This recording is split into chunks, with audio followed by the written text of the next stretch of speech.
इतिहास साक्षी है कि पुण्य भूमि भारत की गाथा भारत की अस्मिता, गौरव और राष्ट्रीय स्वाभिमान के लिए विदेशी आक्रांताओं से संघर्ष की महान गाथा है। बर्बर आक्रांताओं ने भारत की आत्मा पर चोट करने और भारत का अपमान करने के लिए हमारी संस्कृति और आस्था के केंद्रों को उद्ध्वस्त किया। सोमनाथ, काशी, मथुरा और अयोध्या के मंदिरों का तोड़ा जाना आज भी भारत की स्मृतियों में जीवित है। सन 1528 में अयोध्या में भगवान श्री राम के मंदिर का मुगल आक्रांता बाबर द्वारा तोड़ा जाना ऐसी ही एक अक्षम्य घटना थी जिसने सीधे भारत के सम्मान और आत्मा पर चोट की थी। कारण साफ था, अयोध्या के श्री राम के मंदिर पर आक्रमण भारत की आत्मा पर आक्रमण था। जहां हर भारतीय के रोम रोम में राम बसते हैं, वह भारत यह अपमान कैसे सहता। राम मंदिर पर आक्रमण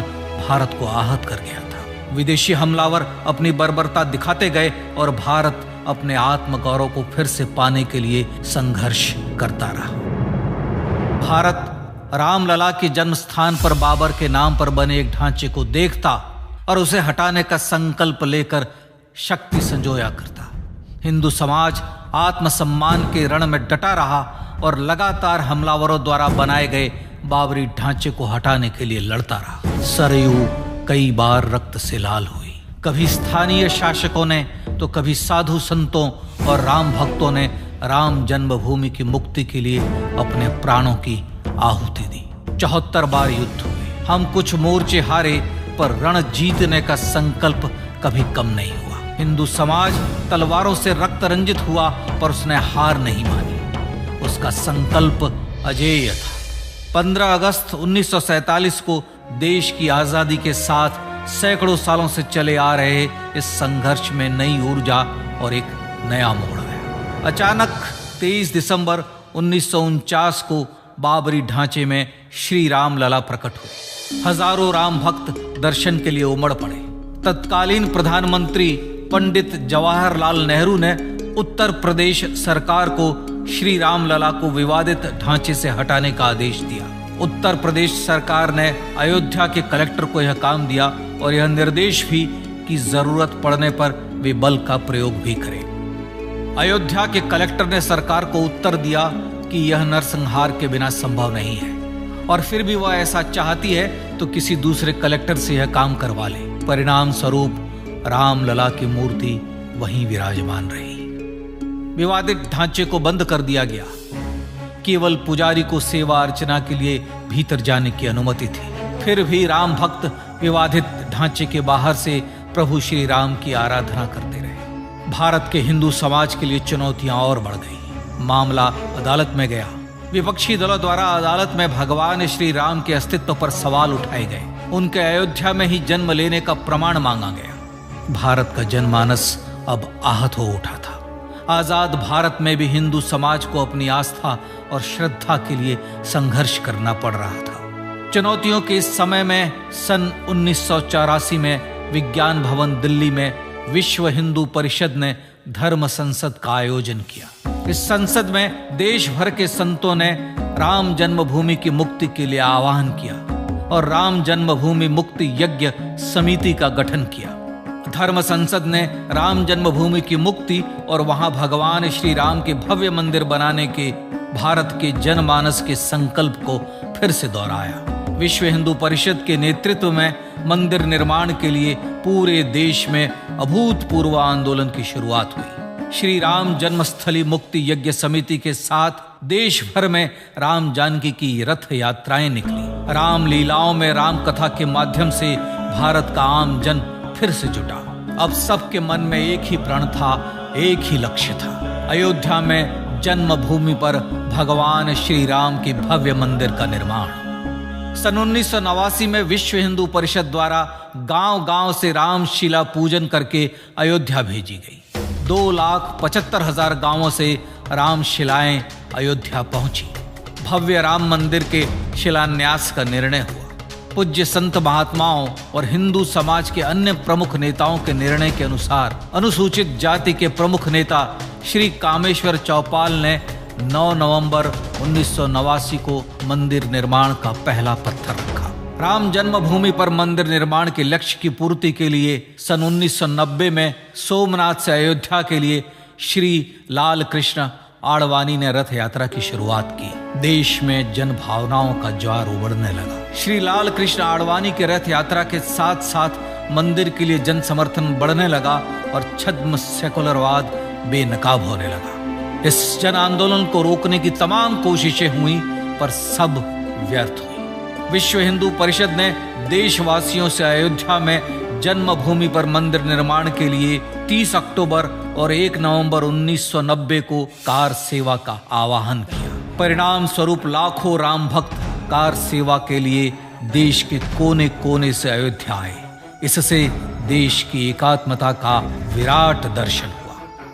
कार सेवकों को रोकने के लिए उत्तर प्रदेश के तत्कालीन मुख्यमंत्री श्री मुलायम सिंह यादव ने अयोध्या में परिंदे को भी पर न मारने देने की घोषणा की। स्थितियां गंभीर हो गई। अयोध्या से 200 किलोमीटर दूर रेलगाड़ियां रोक दी गई। अयोध्या युद्ध भूमि बना दी गई। मार्ग बंद, रेल बंद, चप्पे चप्पे पर पुलिस।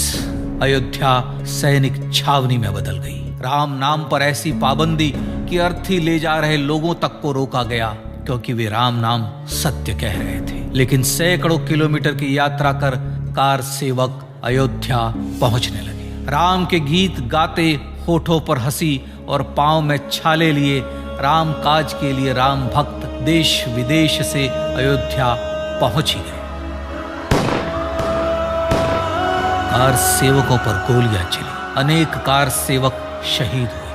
आजाद भारत में जन्मभूमि पर राम मंदिर के लिए कार सेवकों ने फिर एक बार अपना बलिदान दिया, पर कार सेवकों ने विवादित ढांचे पर भगवा फहरा ही दिया और इस तरह कार सेवा सफल हुई। श्री राम जन्मभूमि आंदोलन ने भारत की सुप्त आत्मा को झकझोर कर जगा दिया था। विश्व हिंदू परिषद ने फिर एक बार 6 दिसंबर 1992 को कार सेवा का आह्वान किया। राम भक्तों को कार सेवा करने देने के लिए अदालत में प्रार्थना की गई, पर अदालत ने कोई निर्णय नहीं दिया। परिणाम स्वरूप बौद्ध, जैन, सिख, स्वामीनारायण संप्रदाय, गायत्री परिवार, हर पंथ मत विचार के हिंदू एकत्र हो गए। छूत अछूत का भेद मिटा, जाति की पहचान मिटी। हम सब हिंदू, हम सब सिंधु बन गए। राम सिंधु में ज्वार उठा और देखते ही देखते 6 दिसंबर 1992 को श्री राम जन्मभूमि से बाबरी ढांचा सदा के लिए हट गया।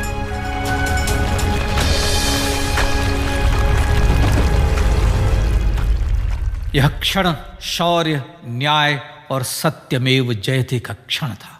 यतो धर्मस्ततो जय का क्षण था। पर संघर्ष की गाथा यहां जाकर भी नहीं रुकी।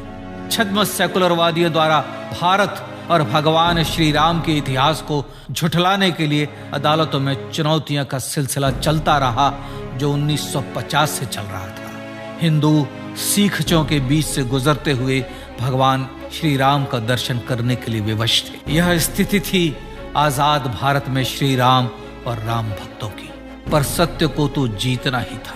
आखिरकार देश के सर्वोच्च न्यायालय के 5 जजों की खंडपीठ ने 9 नवंबर 2019 को ऐतिहासिक निर्णय दिया और यह कहा कि अयोध्या जन्मभूमि परिसर की पूरी 67 एकड़ भूमि रामलला की। और न्यायालय ने भारत सरकार को जन्मभूमि पर मंदिर बनाने के लिए एक ट्रस्ट बनाने का आदेश दिया।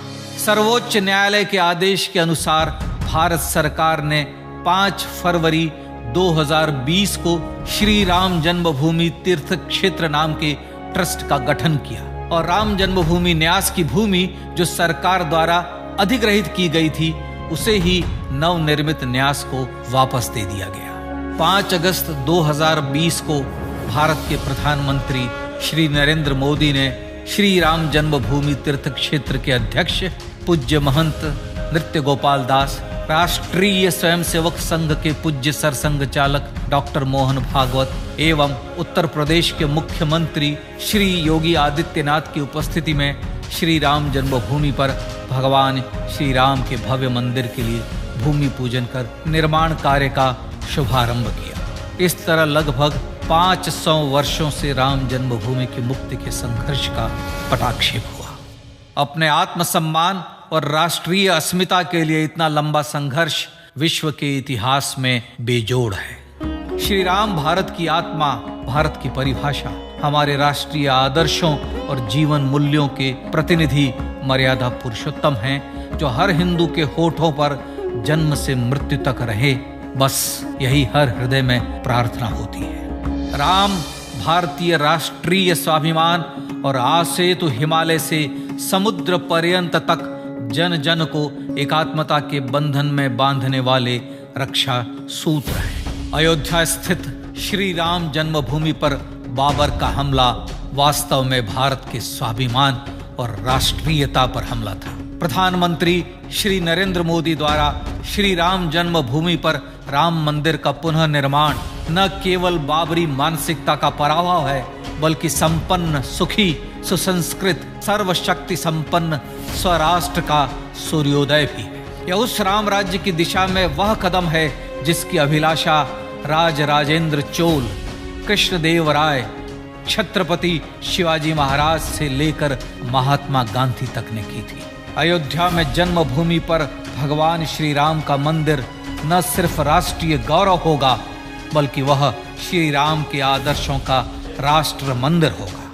अब वह महान संकल्प पूरा होने जा रहा है। आइए इस राम यज्ञ, राष्ट्र यज्ञ में जिन ज्ञात और अज्ञात भारतीयों ने अपनी आत्माहुति दी है, उनका पुण्य स्मरण कर उन्हें श्रद्धांजलि दें।